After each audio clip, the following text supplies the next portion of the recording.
Hi, I'd like to introduce myself, my family, and all that. So first of all, introduce myself. My name is Richard. I was born into a military family. My dad was in the army, and so we were raised with strict discipline, with strict rules, and also with consequences or punishments if we didn't follow those rules. But we were also raised in a family with a lot of love and a lot of caring and support, compassion, and we were taught to be honest and to be fair and to stand up for what's right, and to have a strong work ethic, and to just be good people. And I've tried to carry that forward with my children as well. I was married not long after I dropped out of high school and got my GED. My first wife was at the time still in high school, and after she graduated and we'd moved in together, we got married. And 3 years into our marriage, we had our first son, Nathan, and we raised him uh, to be a very caring person. He has very strong values as it relates to family and looking after family, and for being genuine, being sincere and true to himself and to who he is. 10 years after that, we had our twins, Rachel and Brandon. Again, are twins, but they're very different and very similar in different ways. So Rachel's very athletic, very outgoing, very social. But she's also very caring, very considerate.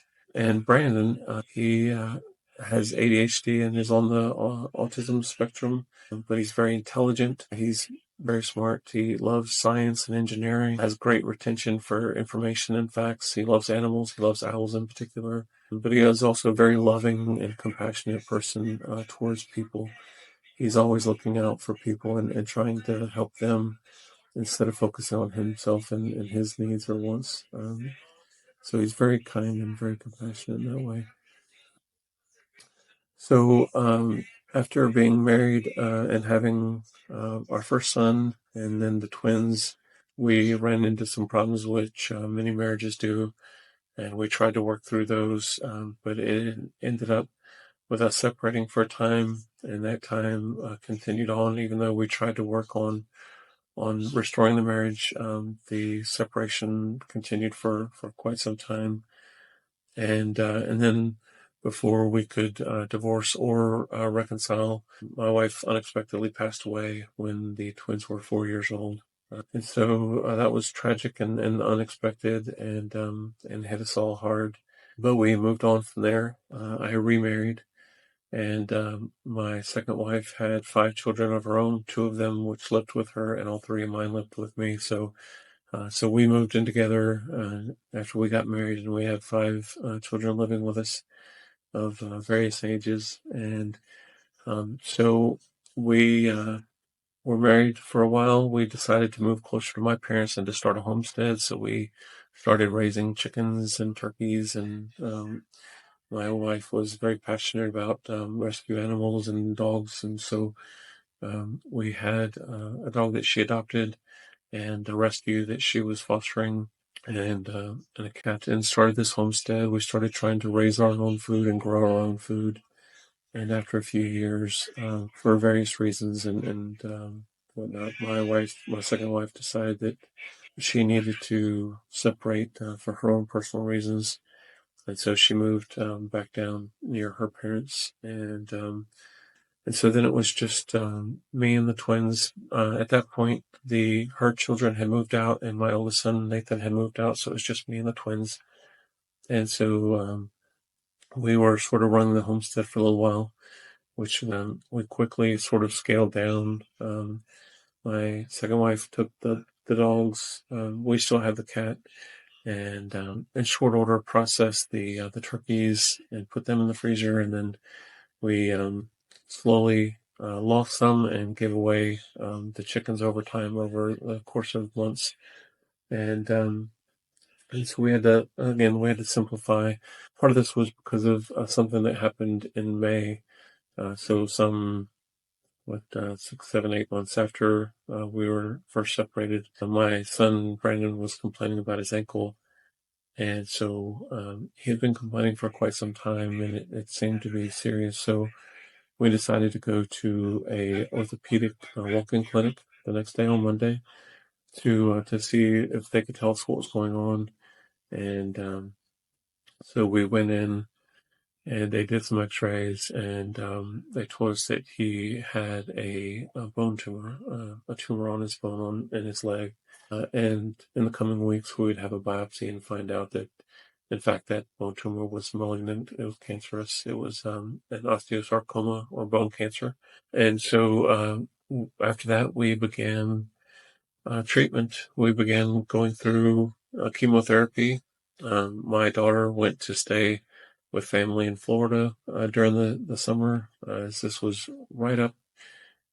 At first, it was during the very end of the school year, so they completed the school year, and then she went down to Florida to stay with some family, and Brandon and I started his chemotherapy. So we went through about 10, 12 weeks of chemotherapy, and then he had an amputation below the knee, and so he had to lose his part of his leg and his foot. But we were very blessed and very fortunate in that the cancer had not spread. There was only one tumor, and that was at the lower extremity of his leg near the ankle. And so it was a below the knee amputation, which is great, in that he still has use of his knee and that the muscles to move that portion of his leg, and that it hadn't spread anywhere. So there's no other surgeries required as far as we know as of this point.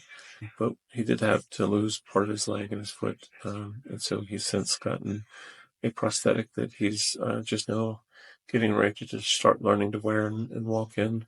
But after the amputation and recovery from that, we began resuming chemotherapy, and so we've still got another 2 months, 3 months of chemotherapy before hopefully he's cancer-free. So, as you can tell, I'm bald now. I actually had long hair when all this began, and so did my oldest son, Nathan. I'll include some pictures. But we both decided early on in this that to show support for Brandon and to show him that there's nothing wrong with being bald, we decided to cut our long hair, donate it to Locks of Love, and support the bald look. So Nathan and I are both going shaved for now, and so regrow it out perhaps after the chemotherapy is done. But it's not all doom and gloom. We're actually very fortunate, very blessed. We have a lot of love in our family, a lot of support from our family, and we're strong. Not that we don't have moments of weakness, but we're very strong and we're there for each other, and so we have a lot of love.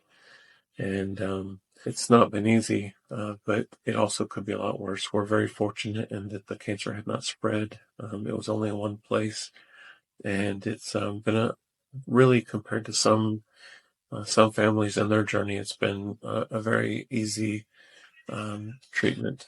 Not to say that it's been easy. It's been extremely difficult on him in particular and on his twin sister, but it's certainly been easier than what some families go through and some kids go through. Again, I just wanted to thank you for your time and listening to this message and seeing what this is all about and what we're doing. So again, thank you for your time, and may you and your family be blessed, and thank you for your time and support. I'll see you in the next one. You won't know how to be brave till you choose to fight when you're afraid. And you can't experience strength till you struggle to carry the weight. And you won't know why you have faith till you look the devil in his face. And you don't know what you can take till you realize you didn't break.